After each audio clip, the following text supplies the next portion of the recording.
Hello, everyone, and welcome to episode 23 of Sooner Girl Sports Pod. This week's episode is one of my favorites. I have to say, I fangirl just a little bit with this one. This is someone who I have looked up to and seen over the years since I was 10 or 12 years old, and to be able to host her on my podcast is a truly surreal moment for me. So I hope that you enjoy this week's episode with the amazing Kelly Masters. Kelly has been recognized as one of the most influential women in the sports business.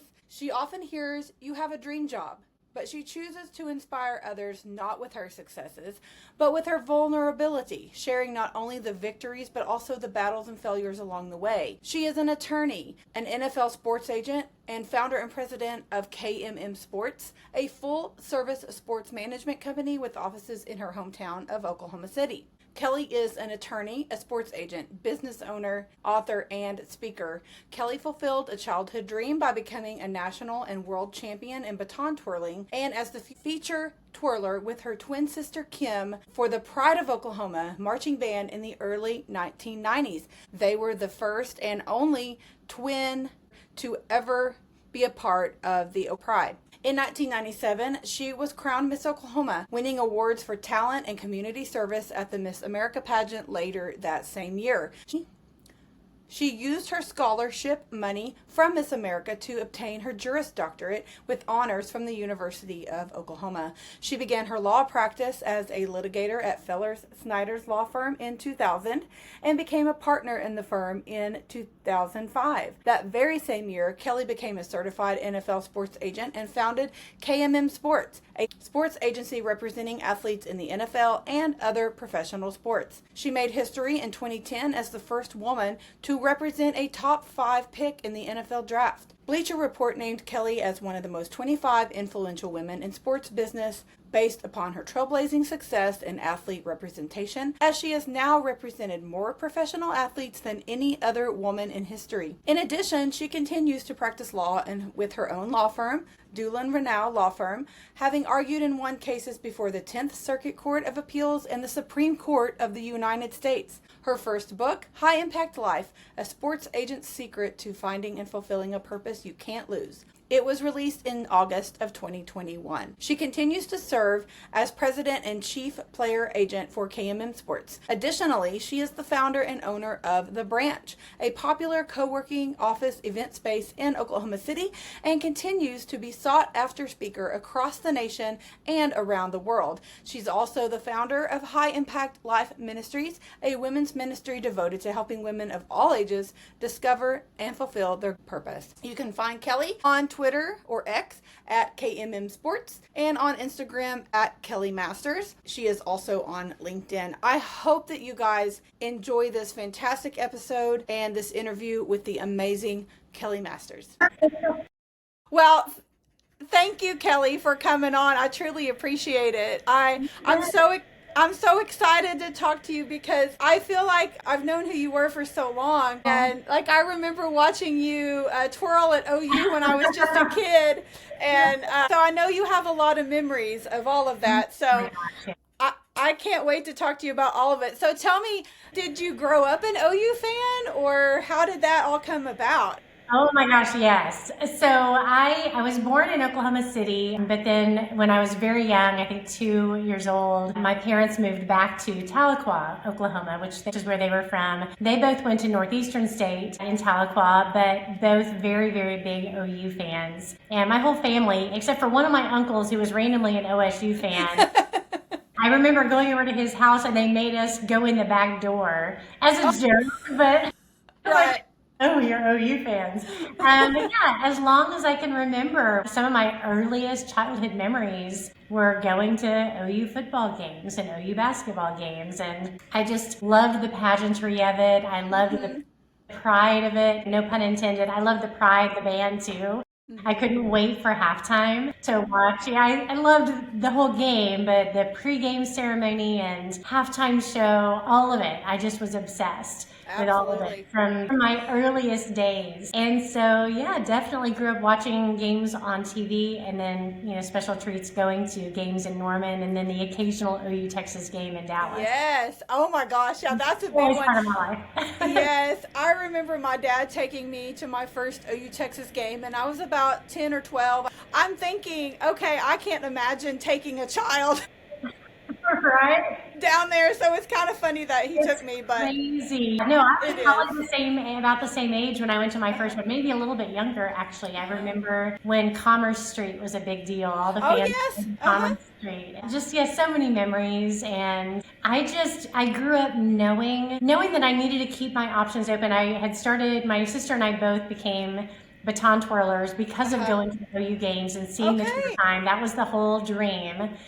Was for both of us to get to twirl at OU. And so we both grew up competing and trying to get to that national level where you're recognized nationally, because OU would not have a feature twirler unless she was a national champion or a world champion. Wow, you really had to be the best of the best for them to even consider you. And so our goals, our whole entire young lives, were to become successful enough in baton twirling to be considered to twirl where we really dreamed of twirling. And I knew I had to keep my options open to going to school wherever the opportunity really was. And we signed up for tryouts at other schools. In fact, University of Texas was one of them. Where my sister and I we both applied, and when we finally got to that point as seniors in 1991 in high school, we got to try out for the OU twirler spot, and we tried out against each other because we only had one twirler. And the idea was, if one of us won at OU, the other one would go to the Texas tryout the following weekend. And if neither one of us made it, we would go to Purdue to be the Silver Twins, because that's actually a thing at Purdue. Is they have they weren't always twins or sisters, but they would have two twirlers called the Silver Twins. So anyway, so that was the plan. But in my mind, I could never imagine going anywhere else. I wanted to march in the Orange Bowl parade and twirl to Boomer Sooner, and that was like lifelong dream. And I remember when we tried out, and then we got a call from the band director at OU, and they had us come down and meet with him, and he said, well, only one of you won the spot, but we're not going to tell you which one, and we're going to let you share with your sister. So, I don't know if that was just the story or if that was real, but it didn't matter. We were like, my dream came true. And it's funny, I think I was 18 years old, and I'm like, all my lifelong dreams have come true. Like, what else is left to do with my life? I literally thought my life had reached its pinnacle. Nothing would ever be important to me again, because that was all that mattered. That's so funny. Yeah, but it was a dream come true to get to be the twirlers for the Sooners. That is so cool. Well, like I said, I remember watching you. So you were there from 1991 to 95. Okay. Yeah, so I was 11. Oh my gosh. So when you started, I remember going and watching you and your sister, and I thought it was so cool that there were two of you. So they knew what they were doing by giving you both a spot, because I think it's something that sticks out in the mind of a lot of little girls. So you know what? Yeah, and it's funny that I'm in my 50s now, and people still at the grocery store, or I'm an attorney. I've been practicing attorney for 25 years in addition to being an agent.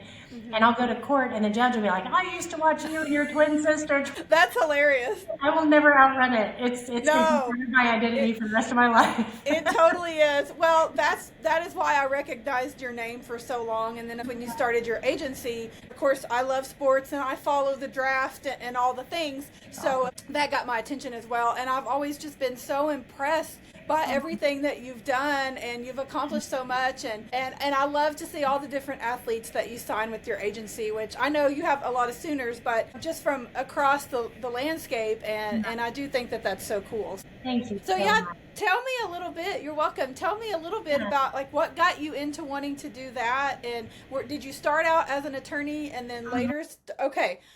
So and this is such a fun story to tell, specifically to Sooner Nation, because every aspect of it, they can probably go, yep, remember that, saw that. So I started my law practice. So after I graduated OU with my journalism degree. I worked at Channel 9 here during my senior year, and during that year, a lot of news happened. Obviously, the bombing happened that spring, and I also covered the O.J. Simpson trial, or followed that to report on for Channel 9, and so obviously really got interested in legal matters, and my father had been an attorney, which always made me not want to be an attorney. I probably worked so hard. He worried so much, and I'm like, my personality is way too much like his.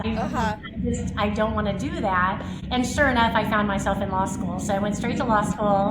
In the middle of law school, won the Miss Oklahoma pageant. So I took a year off, and then I actually started law school at OCU, where my dad went, and then finished at OU. So both are from OU technically. Okay. During law school, I kind of had this soul-searching time. Like I mentioned, my whole identity was wrapped up in being the twirler, which was a great thing. But suddenly when that came to an end, it was like, who am I? And which is why I identify a lot with helping a lot of my athletes that I work with now, that we start working on who they really are beyond the touchdowns, beyond the tackles, beyond the crowds, because at some point that's going to end. You can't play forever. I couldn't twirl forever. Yeah. And so I really went through a bit of an identity crisis going, what's my purpose? Which now is something that I get the opportunity to help a lot of people, and pour into them and help them really discover who they are, and that their worth is not tied to just how many people know their name or what they've accomplished in their sports career. And so I went through that time. I decided, I'm going to finish law school, but initially I thought I was going to finish law school, or maybe even drop out of law school, be done with law school, and go do mission work. I just felt like I had been on a stage my entire life, and now I just wanted to serve and be behind the scenes and make a difference in people's lives. And I really just went through this full-on surrender of my agenda and said, I want to know what my God-given reason for being on the planet is. Yes. And I really pressed into that. And interestingly enough, I had great mentors in my life. I always have, that have helped me sort of stay on track when I was wrestling with different decisions. And I decided to go ahead and finish law school and start my law practice here in Oklahoma. I had an opportunity to go out of state, but I knew, Oklahoma is home. It's where my heart is. It's where I belong. Yeah. And so I started my law practice here. I did actually practice law instead of running off to be a missionary like I thought I was going to. Things come full circle. And so I decided during my normal law practice to start incorporating working with foundations, nonprofits, ministries. Okay. Yeah.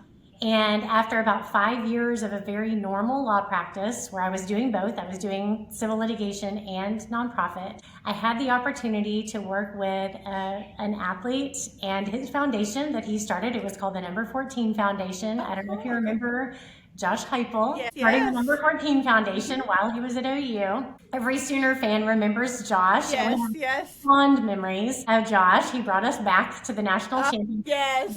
And so he had started a foundation, and he and his family needed help with that foundation. And so I helped them get through some of the issues they needed to work out. Awesome. And it was during that time, I promise I'm getting there, to how in the world did I become an NFL agent? I had conversations with his mom about his process. He went through sort of the draft process. Things didn't really pan out, and he ended up going into coaching, which was for the best. That was his calling. For sure. But his mom just said, man, if you had been an agent, we would have loved to have worked with you. And that was never really, as much as I loved football and as much as I just loved being around sports and all aspects of sports, the discipline of it, the pageantry and the fandom of it, all of it, I had never once, watched Jerry Maguire and said, that's what I want to be. Right. Oh my gosh, yes. But it was not that I was not inspired to become an agent until she planted that seed.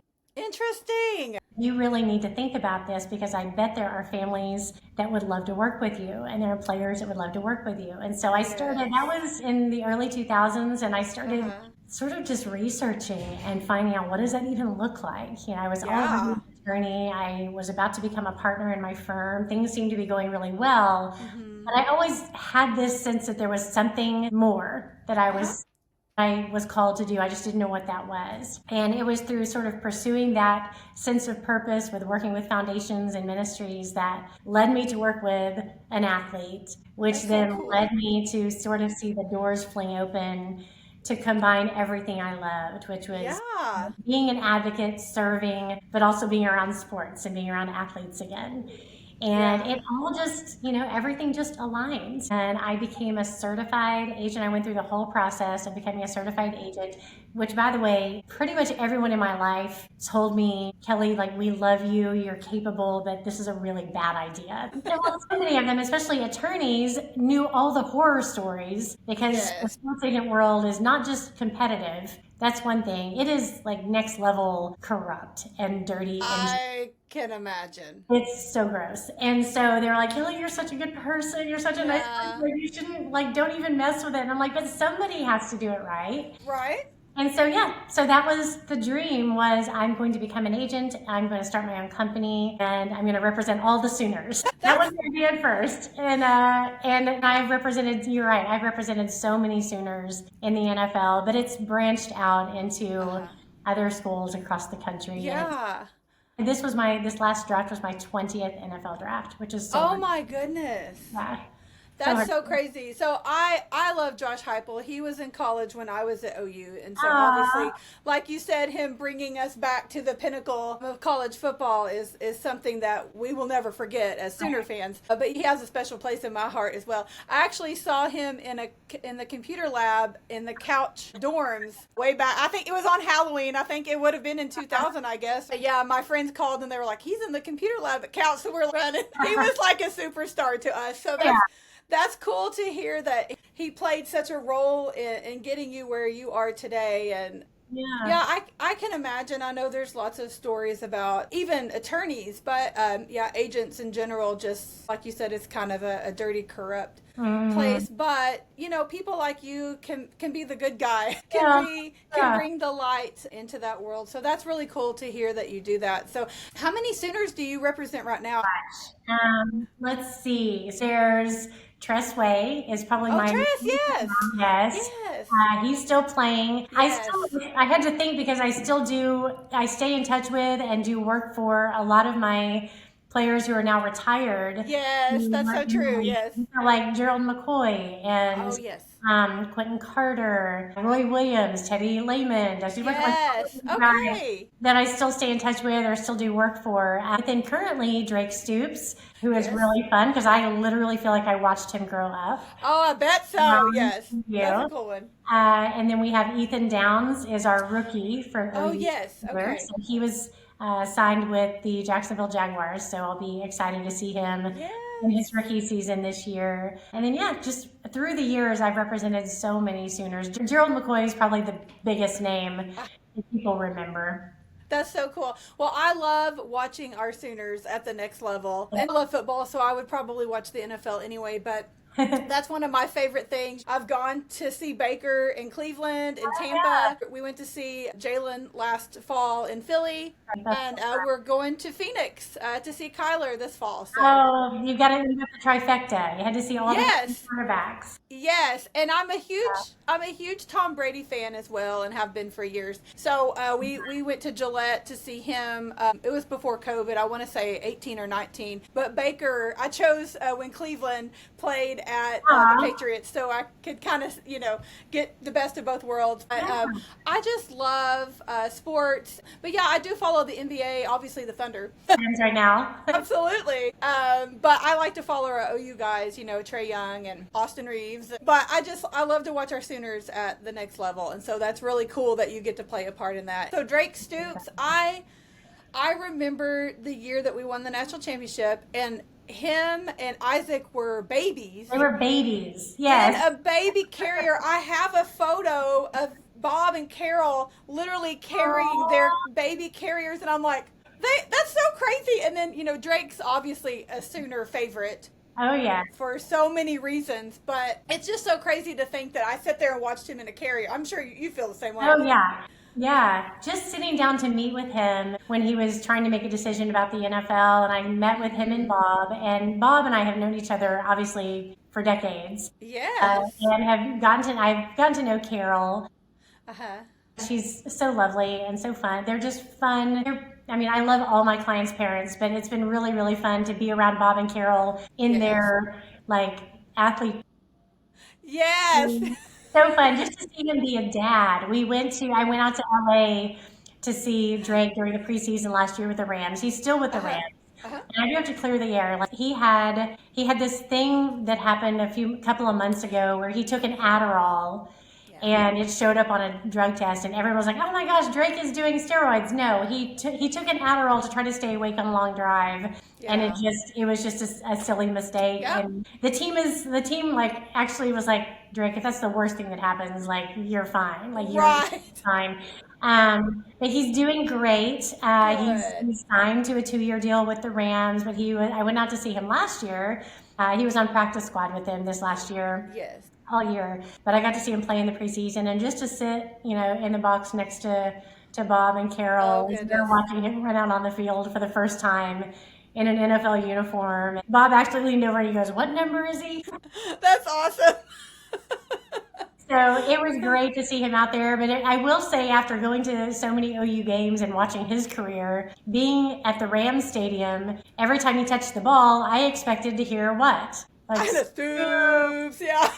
wasn't No, happening. I'm like, they'll learn.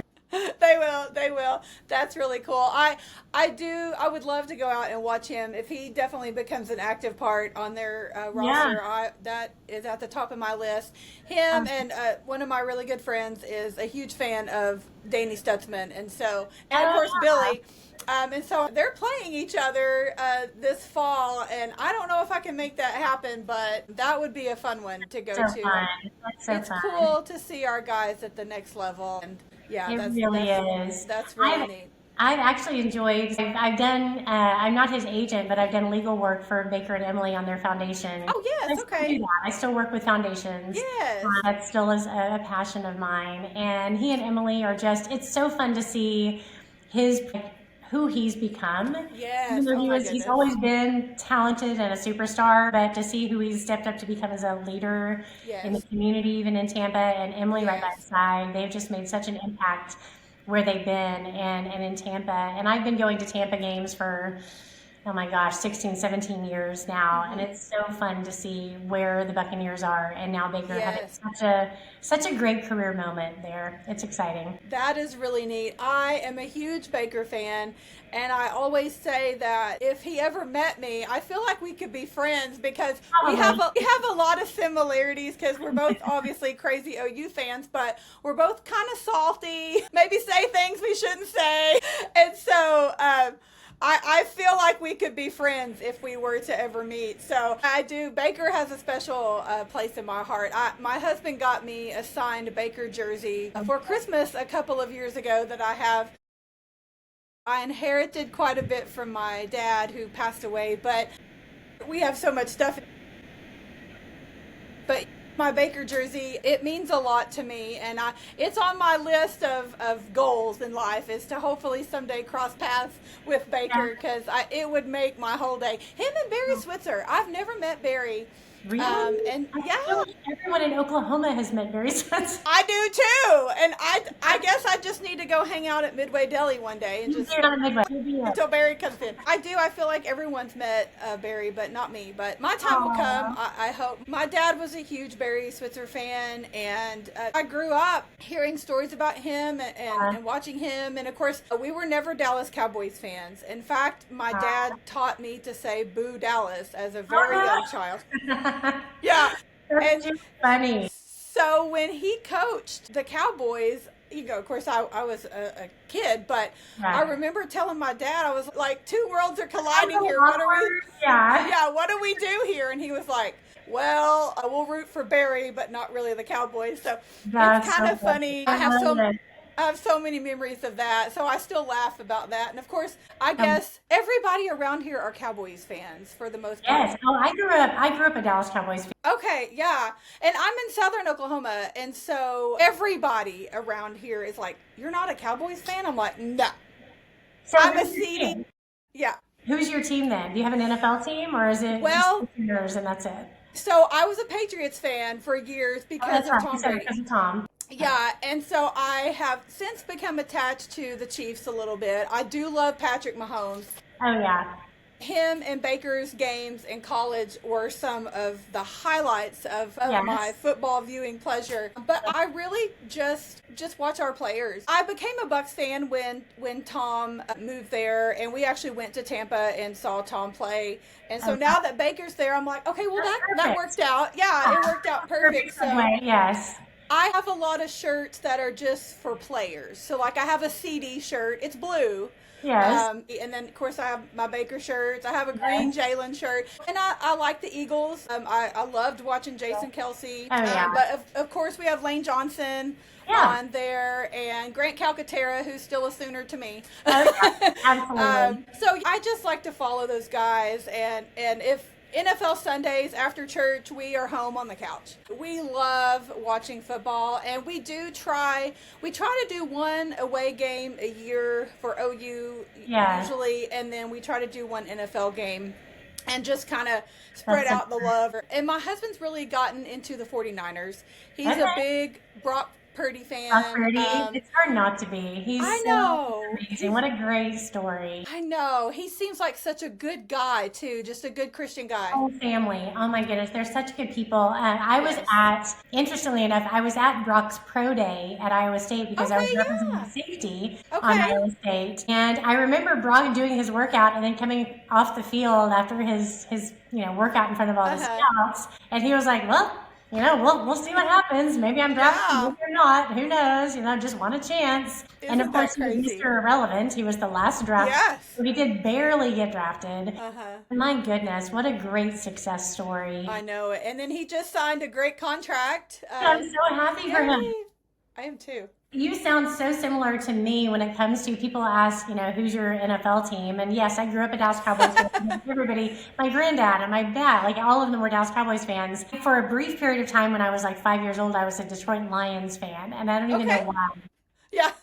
Maybe Barry Sanders down the road, like convinced Yes. me at some point. But yeah, so never really had, except for the Cowboys, never really had a team. But now, like, I don't play fantasy football. I feel like that's my reality, and I can just cheer for all of my players. But That is so no, true. one of the things about my job that is both a blessing and a curse is that I go to about 30 football games a year. That's amazing.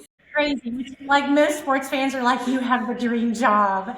And like, yes, I do. I love going to games. But it also, when you're traveling and you're at a game Thursday night and then Saturday Yes. and then Sunday and then Monday and you're in different cities and Yeah. like racing to get to the rental car Time place zones. and Yeah. then like waking up going, which city am I in? And just praying your flights don't get delayed. And then it's, going to a game it's an event. It is. It's not like you just roll up to the stadium like 5 minutes before and walk in and then just leave whenever. Yeah, It's it's an the whole thing. all-day thing. And you're finding parking, or you're finding the Uber lot, or you're getting to the game early so you can see them warm up. Like, it's just Yep. a long, and I typically go early enough to get on the field to see my yeah, guys of before the course. game. And then, of course, after the game, I wait and see them and see their families, or maybe take them to dinner or whatever and spend time with them. And so it is a long commitment. So by the time we reach Super Bowl, I'm like, I'm ready for a break. I don't blame you at all because, like you said, it's a lifestyle. Like, I have season football tickets at OU, Yeah. and my husband has OSU season tickets. Oh my And goodness. so, I know. So, we will go with each other when we can. Uh-huh. He's a little more lax about coming with me than I am going with him. But, Right. it's a whole event, and Oh, it's yeah. exhausting. And like I said, we try to find a weekend that we both have away games or a bye week where we can go to Philly or Yeah. Phoenix or wherever. That's so fun. And it usually works out somehow, but it is exhausting. And we're just doing one, maybe 2 games a weekend. So if you're doing Thursday night game and then another weekend game, Yeah, I it's feel a like lot. my age has not been my friend. I mean, I'm 45, but I'm not old. Yeah. You're not old either. No. But I do feel like the older I get, the more I'm like, I'm going to go sit on the couch after church and watch all the games. That was just great. That is Oh, like yeah. so nice. You don't have to go anywhere. You just plop on the couch. You can turn on any of the games. It's nice. And that's one thing too about going to a game is that you miss all of the other yeah. ones being played. And so that is a struggle too for me because I like to watch even Yes. college. I want to watch all the games. And so I'm just like, okay, well, choices have to be made. Right. So, Here's a little secret for when you go to Tampa. okay. Splurge and get the tickets in the club section, like the club Okay. area. If you Okay. haven't been in there, because you can walk out in the club area and they have the walls are covered with TVs and they play all the games. Oh, that's so cool. So every Okay. time I go to Tampa, I can still watch all of my guys. That's really cool. Yeah, that works out good for you. Okay, that's good to know. We had really good seats the last time we went. We were Yeah. down lower in the end Oh, zone, fun. and it was a really good experience. So we do want to go back to Tampa. We really liked it. Tampa's an relatively easy trip because It really everything, is. the airport, the stadium, Yes. all the hotels are all like in one place. Yes. And Yes. it's so easy relatively to get around. Even with, I mean, it's game day traffic, but you're going to have that Yeah. anywhere. But it's For sure. compared to like going to like a Patriots game Oh gosh. Yes. yeah, which is a lot. When we went to the Patriots game, obviously we were staying just outside of Boston, and so we were told to ride the train into Foxborough, and so that's what we did on game day. And something had happened on the train track, and we were sitting on the train for over 2 hours, and we had planned to get there early because that's just what we do. And thank God that we did, because we walked in and it was a rainy day. It was horrible weather, but it happens. That's Foxborough. So we get there, and they're doing pregame as we're walking up to the stadium, and I'm just glad we made it because, Yes.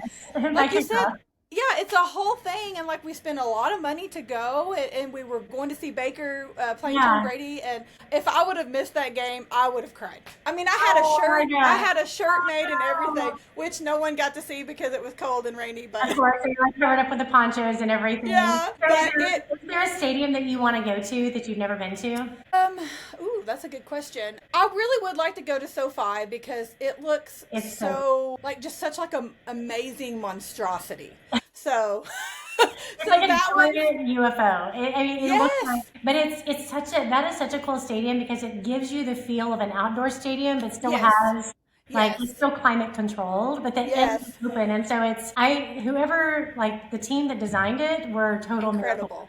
Absolutely, yeah, so cool. It's such a great experience. Yeah, that one's on our list for sure. I would say, I thought Gillette was really a cool stadium. Yeah. I mean, of course, it's just the atmosphere also. But yeah, I definitely think SoFi's on our list for sure. I would recommend Lambeau. You need to Oh my gosh, yes. Lambeau. But you can't go in like August or September. You need to go like when it's like the frozen tundra. Oh no! When there's like 2 feet of snow. And it is such an experience. But the fans, I've been to a few games there, and I've learned how to like layer with the heated socks and like the snow pants and like 7 layers. And when you go and it's a night game and at kickoff it's like 9 degrees. It's pure insanity, but it is such an experience. It is. So I'm glad you mentioned Lambeau. I actually would love to go there. It wasn't at the top of my brain because I'm not like necessarily a Packers fan. Right. I used to love Brett Favre and watch him, but that was a long time ago.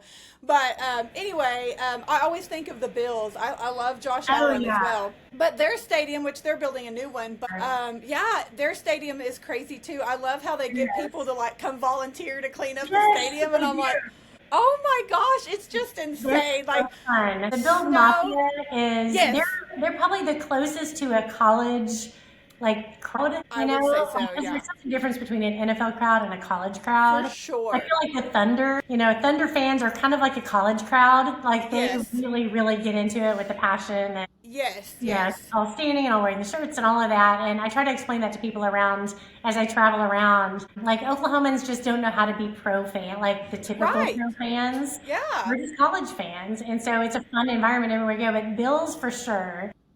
Okay, I'm sure the new stadium will be amazing, but there's something about like going to a game at the Ralph that's I know. It's going to be weird because, we've watched them play there for so long and all the memories of the snow. But, it'll be interesting for sure. What's your favorite stadium? Oh, my gosh. SoFi is really up there. Uh-huh. Yeah, that's probably my favorite stadium to go to. Hmm. I actually like Ford Field in Detroit, Okay. which is Yeah. weird. Most people don't think of Yeah. going to Detroit and enjoying it, but I love one of my favorite restaurants in the world is like really close Okay. to the stadium. It's just a Awesome. really good for an older stadium. It's a really good stadium. Okay. Very easy to get around, lots of options, and the fans are still like through the ups and downs. They've had some good years, obviously recently. Yes. But I love going to games at Ford Field. TNT Stadium is not terrible. I've probably been there more Yeah. than anywhere, but my most memorable games would probably be at Lambeau Field. I have Okay. some of my Awesome. favorite like pictures of games and remembering just how ridiculously insane we all were to sit out in that weather to watch Yes. a game. I don't know if Games. I could do it. I'm not necessarily a cold weather fan, but I'm I'm not a not fan of either. the heat either. Yeah, It's funny, my seats in Norman are in the shade. I'm in the that was southwest corner, perfect. so I'm just under that awning, and Perfect. so I'm very thankful for the shade. I just have gotten to a point in my life where I'm like, I don't want to be in the sun. Yeah. It's hot, and so I'm very picky about where I go and when and all that. Of course, sometimes you just Yes. can't control it, but No, um, it's true. so You how know, many? Oh, go ahead. No, I was just gonna say, how many Super Bowls have you gone to? you know what's funny? I've been to every Super Bowl week since Okay. 2007. So I'll Oh, go for nice. the entire Yeah. week, go to all of the events leading up to Yeah. it and the parties. I've actually only been to one game, Okay. and it was in Santa Clara, so San Francisco, Okay. Yes. when the Broncos played the Panthers and Peyton Manning won. Oh my And gosh. I was Okay. representing Corey Nelson at the Okay. time, another OU guy. Who I think had 4 tackles in that game, but I was That's sitting with his awesome. family there and got to experience the actual Super Bowl Yeah. environment, which was really, really special. It's just those tickets are crazy expensive. They are. They just They are. are, and you don't necessarily, there's something about watching the pageantry of a Super Bowl on TV that you see everything. And in Yes. the stadium, it's a cool environment to be in, and you feel like you're part of history, Uh huh. but you don't see everything. And So so there are true. things that Yeah. you miss about the whole production that you don't really get Yes. here. So I'm thankful to have been to one. Yeah. I've sent a lot of people to Super Bowls. I've bought tickets, I've donated tickets Yeah. to a lot of Super Bowls. I only typically go when I have a player in the game, Yeah. Yeah. but I've had 5 players in the game and I've only been to one. So hopefully I'll have another Oh. player in the game and I get to go. I do have, my goodness, Corey has a ring. I have Cody McElroy. I had a tight end. Oh He yes. was on Yeah. the Bucks team Uh that huh. won with Tom Brady. They Okay. won in Yes. 2000 or 2001, whenever that was. And then I have trying to think of any other Super Bowl fans or Super Bowl winners that I have. I think everybody else came that close Yes. to winning the Super Bowl. And it's funny how players that I've had that have gone to the Super Bowl and have lost, it is so devastating to them to Oh. get that close. Almost all of them are like, thankful for the experience, but I almost wish that I hadn't gone and lost. Like, does that make sense? Absolutely. Losing your championship game and then not going to the Super Bowl. It's so to Yes. get that close and then come up short is really, it stays with them for a Oh, long, I can long imagine. I think time. about that picture of Jalen a couple of years ago when they lost, and you Yeah. could just tell. And I can't remember exactly what he said, but something like, I'm not going to let that happen again, or I'll be back. And then he came back and did. So, yeah, Yeah. I think of that picture of him. But, yeah, the Yeah. Super Bowl's definitely on my bucket list. I don't know if it'll ever happen, but I will say Well, if Baker or when Baker makes it at some point, I'm gonna have to because like I said, he's my dude. I feel like he's like a little brother to me, yeah, yeah. but He he just doesn't. doesn't know it. Yeah, Yeah, got friends, he he doesn't know doesn't know. Yeah, he doesn't know that we're friends. But yeah, if he ever makes it to the Super Bowl, I feel like I'm gonna be like to my husband, okay, what can we do? like, let's make this happen. Yeah. Yeah. Even going to the Super Bowl city, like I Yes. go every year, and it's so fun. It's such a Yeah, like the fun, week of. Yeah. joyful environment. It really is. That's so Even whether cool. you're a fan or not, it's just a lot of Yes. fun to be sort of around the biggest sporting event in the Oh, for world. I will say sure. I have my bucket list has always been to go to all all the NFL stadiums. Yes. And I That's didn't cool. realize how close I was until a couple of years ago, and I realized that there are only 2 that I haven't been to, which is Oh, wow. crazy. And I'm going to both of them this year because Oh, the good. Steelers drafted one of our guys. So Okay. I'm going to the Steelers, to Pittsburgh for the first Uh-huh. time. I've been to Pittsburgh, I've just never been to a game Uh-huh. with the Steelers, so I'm looking forward to that. And then the Carolina Panthers. And I've had Carolina Oh, Panthers before, I've just always been to their away games. And right. I've never been to the Carolina Stadium. So How hopefully I cool. can check all the stadiums off my bucket list. That's Thank you. exciting. Back in the day, my goal was to make it to all of the Big 12 football stadiums. Yeah. And I believe I did, except for I didn't go to Kansas. I didn't go to Lawrence. You're not missing much. But yeah, that's what I've heard. I still want to go to Allen Fieldhouse though. That one is on my list because that's a cool place. But Yeah. the draft. So like I know some people that have gone to the draft before, Oh, yeah.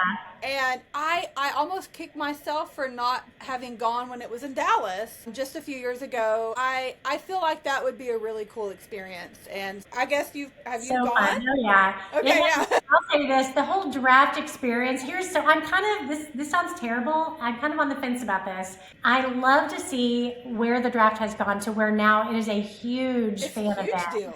Yeah. Where like hundreds of thousands of people can go and watch. It's just amazing, or like converge on the city. And then there's like, massive crowds, and it's turned into something that is really, really big. And even the green room is just like this amazing spectacle. And back in the day when I went with Gerald and some of my other players, it was at Radio City Music Hall. Okay. It was very limited on how many fans would line up. They would camp out for a couple of days to line up just to get in the door to Radio City. And so it was very limited on who all could actually attend, which I'm glad now it's open and hundreds of thousands of fans flock to the city to see it. Yeah. But it was also kind of cool and kind of intimate when it was at Radio City. It was just That makes very sense. traditional, and it was, if you made it to that room, like that was a big deal. Oh, absolutely. And yeah. so I kind of miss that feeling. That makes complete sense. But yeah.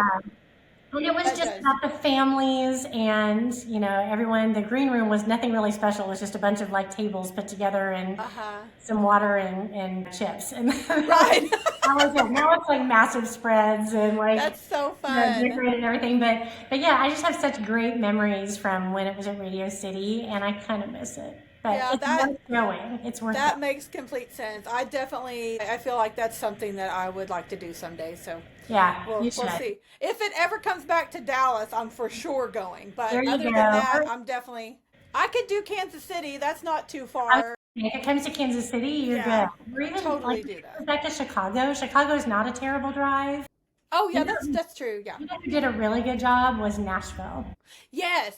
That was So a my niece and nephew lived in Nashville at the time, and they went. Aw. So that was really Okay. cool. They told some stories about that, so that was really cool to hear. That's on my list of things to do. You should. You absolutely should. Do you have anything else you want to share, or any closing thoughts or anything? No, I'm just, I'm so grateful for the experiences that I've had. A lot of people will come up and say that they followed my story or followed my career or whatever. And I'm so grateful for people who hopefully have taken some inspiration from it. I never want to be that person that's like, look at me, my life is so cool. My life's so good. Because I see, like, everyone sees kind of the highlight reel or the mountaintop course. moments. Yeah. They don't necessarily see the struggle and Very the true. challenges and the really, really, really tough situations and tough days. And that's been, it has been a really long journey, and with some amazing experiences sprinkled in, but most of it's either mundane or very, very tough. And so I'm truly grateful for those mountaintop moments, for those moments of joy, and really for the long haul. One of my favorite things about being an agent is seeing my guys once they retire and become dads, and they're coaching their kids, and they're really getting to enjoy life and still feeling this sense of accomplishment, but also a sense of a deeper purpose. Absolutely. That's my goal. My goal is to see all of my players have the careers that they want to have, in football, but then go on to very meaningful lives. Yes. And that's It's still the rewarding. ultimate goal. So, yeah. Absolutely, absolutely.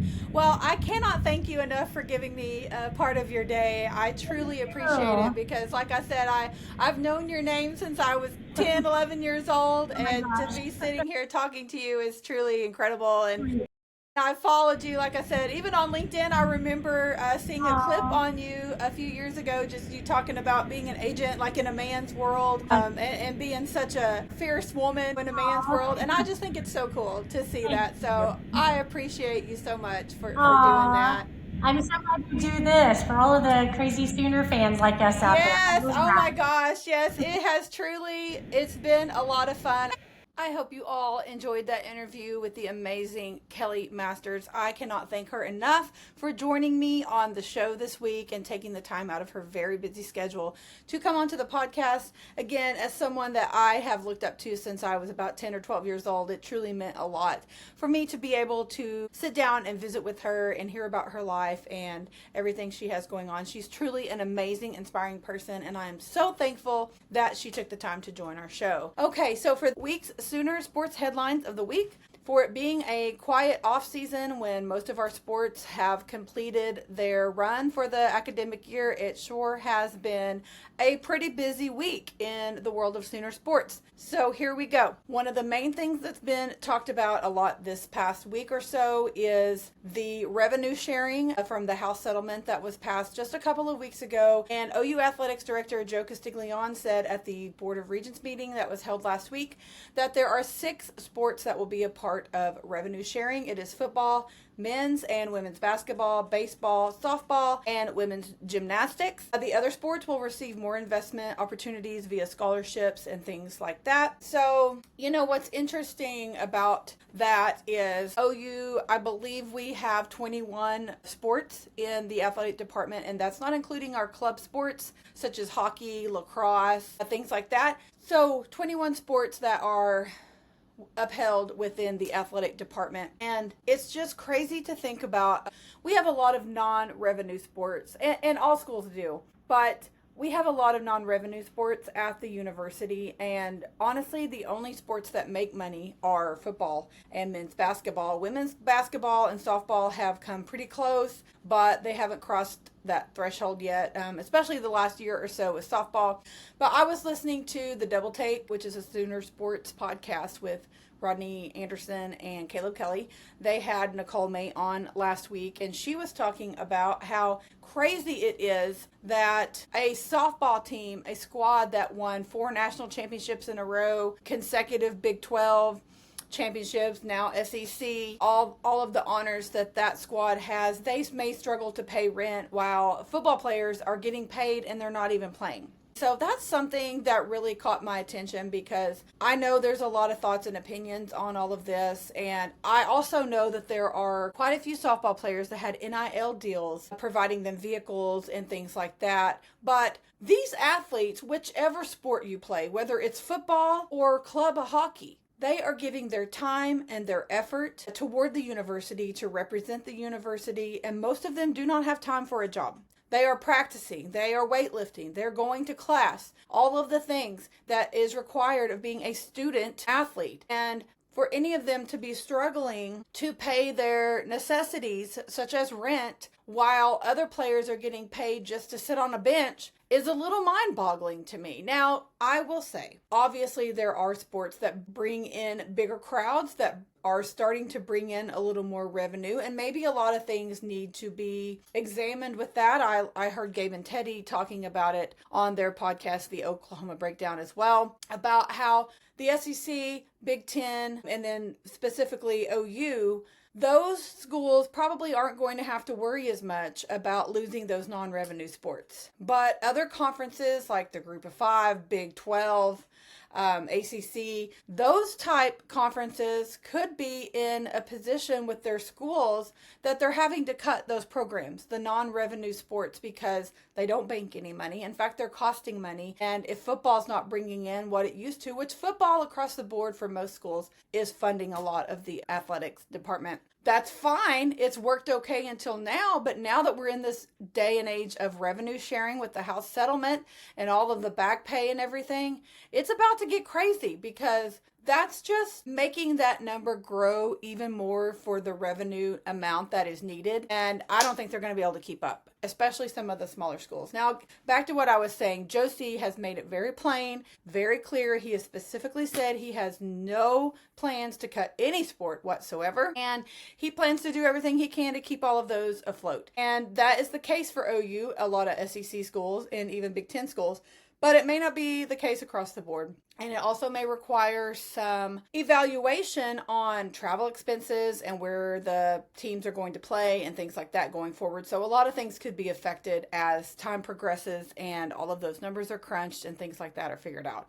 So it's just interesting to look at it that way. But Joe C., actually, he did say that they are getting more money from the SEC, so they were planning on making that move to the SEC to take place around the time of the House settlement, because we have known for years that that was in the works and that it was probably going to pass. That is a large reason why Joe C. looked into making the move to the SEC, and then in big grand scheme of things ended up making the move a year earlier than was initially intended. But that has worked out good for the university, because we're getting more money from the SEC in return for our media and things like that. It just means more in the SEC, and that in this day and age means you just make more as well. So there's that. But Joe C.'s statement said, the approval of the House settlement brings clarity to the future of college athletics. It also offers unprecedented opportunity for OU athletics to excel as never before. We have prepared for this day, and now that it is here, we're ready to share revenue at the maximum allowable amount and add scholarships to create financial certainty for our student athletes. So there's that.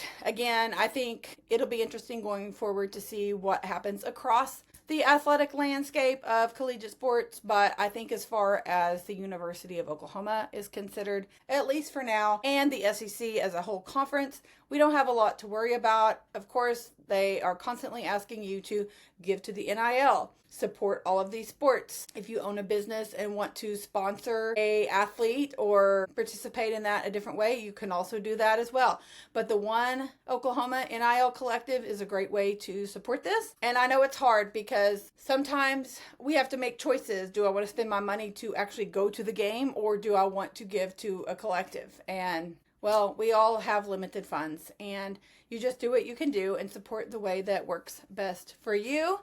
And if you are some of the ones who are abundantly blessed financially and you choose to give above and beyond, we thank you so much. Anyway, going forward, it'll be interesting to see how things look. But as far as Sooners, as far as the University of Oklahoma for now, I don't think there's a ton going to be changing anytime soon. On the subject of football, we hired Jonathan Gress as the head football trainer. He was the director of rehab for the Saints, and he was brought on to the university just last week. We did host the Championship U barbecue on June 7th, and Gabe Eichert said he saw a lot of large humans. Chris Plank and I briefly mentioned that on last week's episode as well. A big recruit name that keeps coming up that was present for that event was Bo Bentley. He is a quarterback from Texas. We are really hoping to nab that name in the class of 26.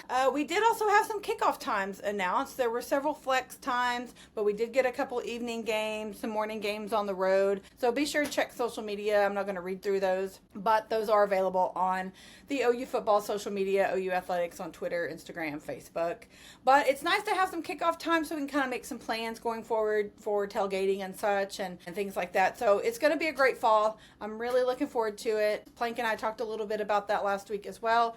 I think it's going to be a great year, and just getting these kickoff times just mean that it's even closer. It is almost July. It's almost time for SEC Media Days, and that will just be on the downhill slide. We'll be about 6 weeks out from kickoff at that point. For basketball, we had the ACC SEC matchups announced this past week. OU men's will be traveling to Wake Forest on December 2nd, and the women will be hosting NC State at the Lloyd Noble Center on December 3rd.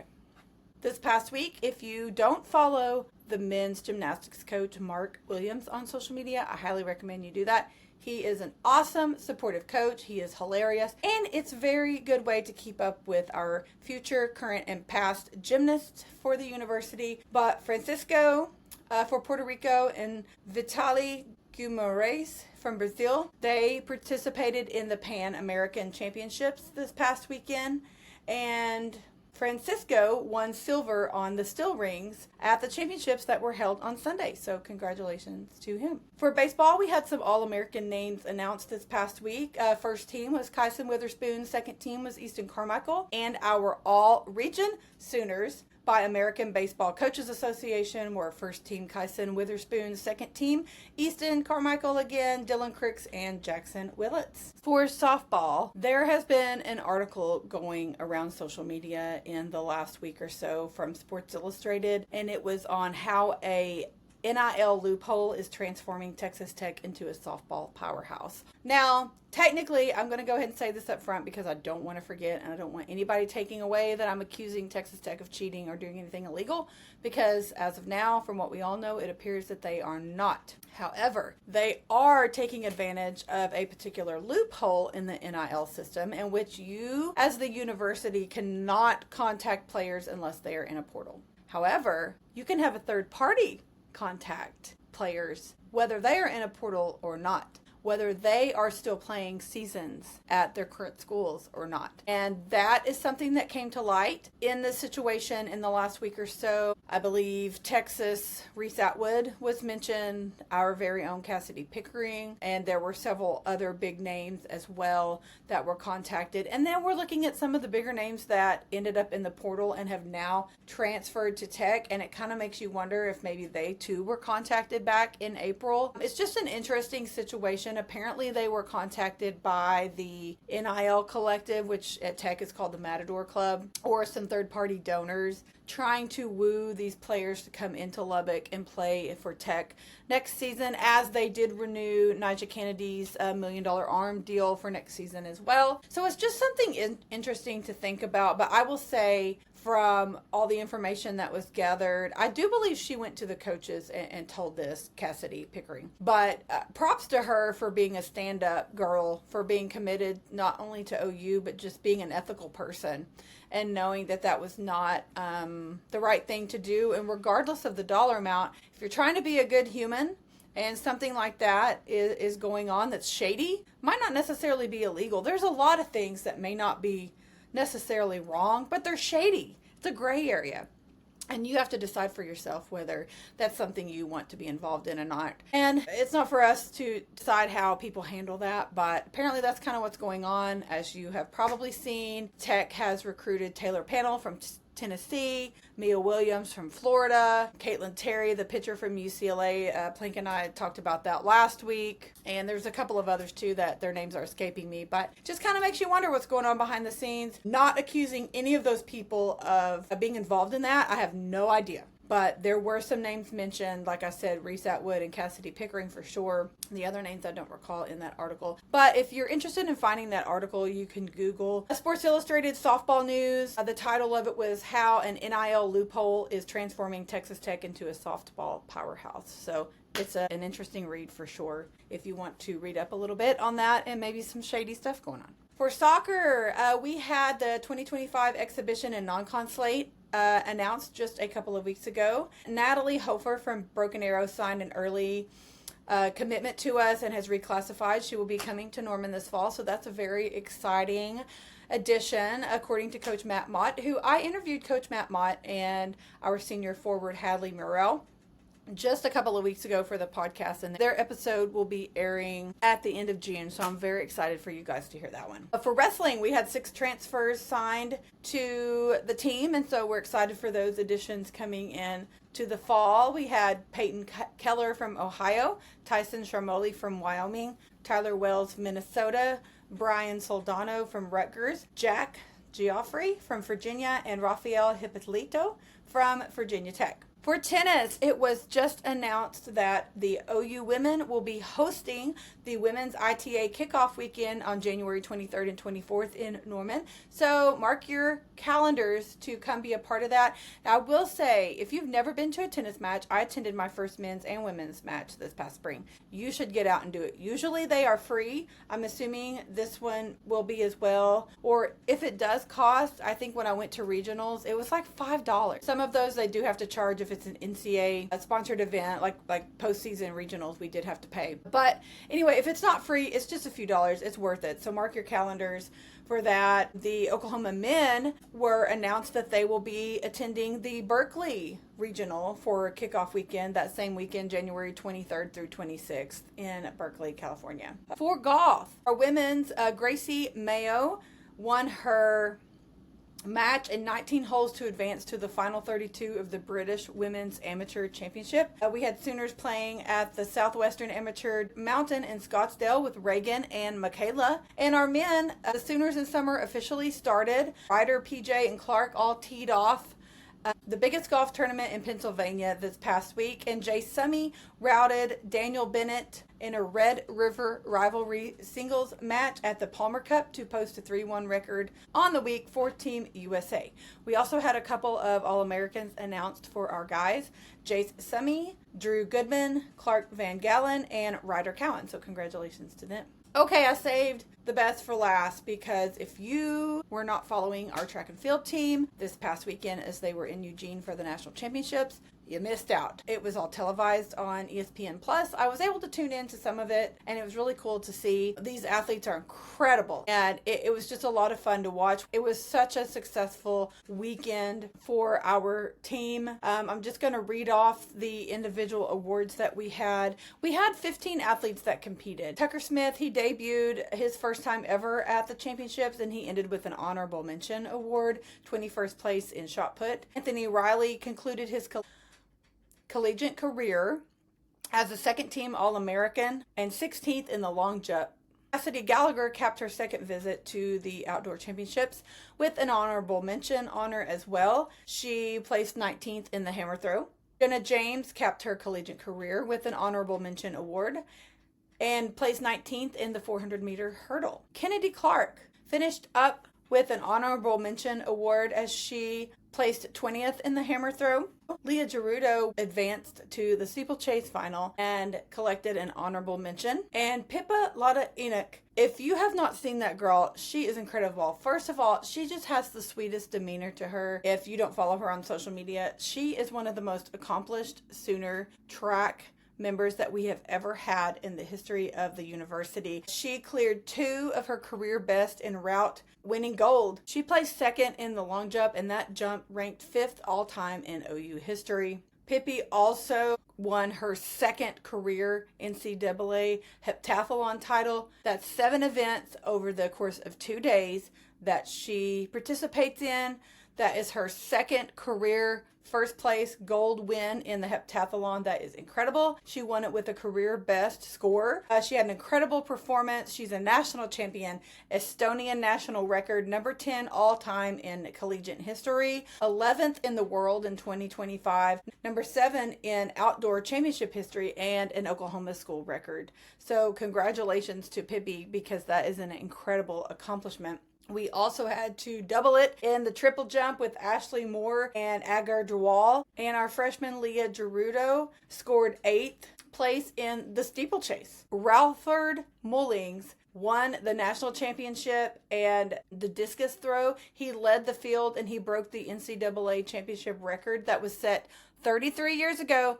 He broke it. This past weekend in Eugene, we had a 1-2 finish in the triple jump. BJ Green won the gold and Floyd Whitaker won the silver. And it was really cool watching the triple jump. So congratulations to those guys for taking the 1-2 spot in that event for the university. And a 3-time first team All-American was Kyron Washington. He shared 6th place in the high jump and scored for the Sooners. The Oklahoma men finished 6th in the nation, and it's the highest team finish in 28 years and the second best performance in program history. And our women's team finished 14th overall. And I would also like to give a shout out to Olivia Luking. She did not qualify to go to the national championship in Eugene. However, she was named to the Vulcan Vault team this past year, as she is a graduate of OU, 5-time conference champion, 6-time NCAA All-American. She has a PR on the pole vault, and she is joining the Vulcan Vault on July 12th at the Pelham Civic Center, and that is Olivia Luking. You will want to follow her online to see on social media how she does at that event representing the university. So congratulations to her. Okay, I think that about wraps up our Sooner headlines of the week. That was a lot of information. I hope that you all got caught up on your current Sooner events, and I will end this episode with a Sooner fun fact of the week. Cade Horton was a right-handed pitcher who was the first OU player selected in the 2022 MLB draft. He was taken 7th overall by the Chicago Cubs. So thank you guys so much for the overwhelming support, as always, for the podcast. I truly cannot thank you enough for pressing play and listening each week to my fantastic interviews. You do not want to miss who I have coming up for the month of July. I have not released it yet on social media. I have coming up Toby Rowland, the voice of the Oklahoma Sooners. I have Bruno Naveen, men's tennis player. I have James Thomas, the track and field coach. I have a gymnastics super episode with Brenna Dowell Barnes and Mackenzie Wofford. And I'm also introducing a new series that I'm starting that will probably air once a month or so, called The Crimson Chronicles. It's a fan series where I will be interviewing and talking to fans about if they are Sooner born, Sooner bred, or if they are Sooner built. And I have a very special Crimson Chronicles episode coming up in the month of July. You won't want to miss it, so stay tuned on social media for all of that. If you do not follow me on social media, I'm at Sooner Girl Pod on literally every platform that there is. Please be sure to go like, follow, subscribe, download, share with a friend on your podcast app. Please leave me a review on Facebook as well. I have merch for sale. You can subscribe on Substack so you don't miss anything. All big events and announcements will be sent straight to your inbox for free. You can subscribe to that. You can also subscribe to The Locker Room for $5 a month. That's my girls only community.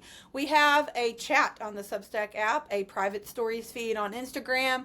We do in-person and online meetups every month. You get a discount on your merch. You're the first to find out all of the inside information, and there's so many great perks. It's $5 a month. You can sign up for that. And I also have advertising and sponsorship opportunities if you are a business owner and you want to support my mission with women's sports and women having a voice in the world of Sooner sports, and you see all of these guests that I have coming up and you would like to have your name next to that, please shoot me an email at SoonerGirlSportsPod@gmail.com. And my link tree is my link in bio on every platform that has everything that I have just mentioned is linked on the link tree. And again, you can find me on all social media platforms at Sooner Girl Pod. So thank you again so much, everyone, for listening, for tuning in this week. I hope you enjoyed my awesome interview with Kelly. And next week's episode is another great episode with the soccer coach, Matt Mott, and senior forward, Hadley Murrell. So you will want to tune in for that one. So thanks, you guys,